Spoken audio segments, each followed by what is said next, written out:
Нийслэл хотын шүдний өвчин болсон агаарын бохирдлыг бууруулахад түлш хамгийн чухал байр суурь эзэлдэг. Өнөөдрийн байдлаар хил гайл хаалттай байгаагийн улмаас барьцлуулагч бодис ховор болоод байгаа юм. За тэгвэл баялаг бүтээгчдийн дэмжих холбооны ерөнхийлөгч Даваа Баяр дотоодын хэрэгцээгээ 100% хангах чадвартай эко барьцлуулагчийн үйлдвэрийг өөрийн нэвтрүүлгээрээ онцлог хүргэж байна. Олон удаагийн туршилтаар баталгаажсан чанартай барьцлуулагчийг Монгол улс дотооддоо үйлдвэрлэж байна. Энэхүү бүтээгдэхүүнийг Баргил Тех компани өөрсдөө хийсэн түүхийд болох бүсгсэн шохоогоор хийдэг. Энэ нь алсыг харсан Монгол улсын шилдэг үйлдвэрлэлүүдийн нэг гэж баялаг бүтээгчдийг дэмжих холбооны ерөнхийлөгч Даваа Баяр онцоллоо.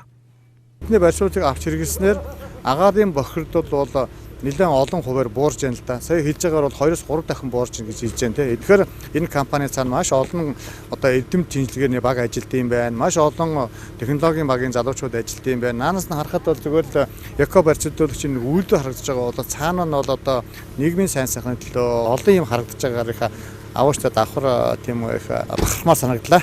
Одоо ногоо ирээдүйн төлөө тэгээд Улаанбаатарыг ер нь утааргүй, угааргүй болгоно гэсэн зорилтын төлөө ажиллаж байгаадаа маш их баяртай байдаг. Манай компани зүгээс ажилчтай эрүүл мэнд, нийгмийн талаас нь маш их анхаарал халамж үзүүлдэг. Ногоо ирээдүйн төлөөгээл манай хамтаалал бүгдээрээ л чин сэтгэлээсээ те энэ компани цаашдаа хөгжин төвчийн төлөө тэгэл явж байгаа. Тус компани нь цаашид импортын барааг орлох 5 төрлийн бүтээгдэхүүн үйлдвэрлэх төлөвлөгөөтэй байна. Үүний хүрээнд хөрөнгө оруулалтын шинэлэг аргыг ашиглаж IIT токеныг гаргажээ. Одоогоор урьдчилсан захиалга авах шатанд явж байгаа бөгөөд худалдаж авсан хүмүүст үйлдвэрүүдийнхээ орлогоос ногдол ашиг олгох давуу талтай юм а.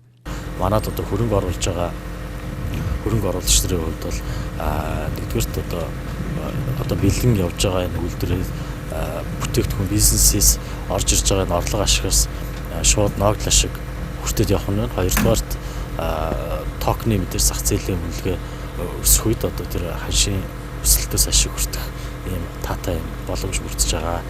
Цар тахлаас үүдэлтэй хямрал дүрсэн энэ цаг үед иргэдийн эрүүл мэнд улс орны эдийн засагт чухал нөлөө үзүүлэх, үндэсний үйлдвэрлэлийг хөгжүүлэх шаардлага тулгарч байна. Үүнд зөвхөн төр засгийн дэмжлэгийг хараад суулгүй, хүн бүр чадхаараа хөрөнгө оруулж өөрсдөө ч ашиг хүртэх боломжийг Баргил Тех компани олгосон байна.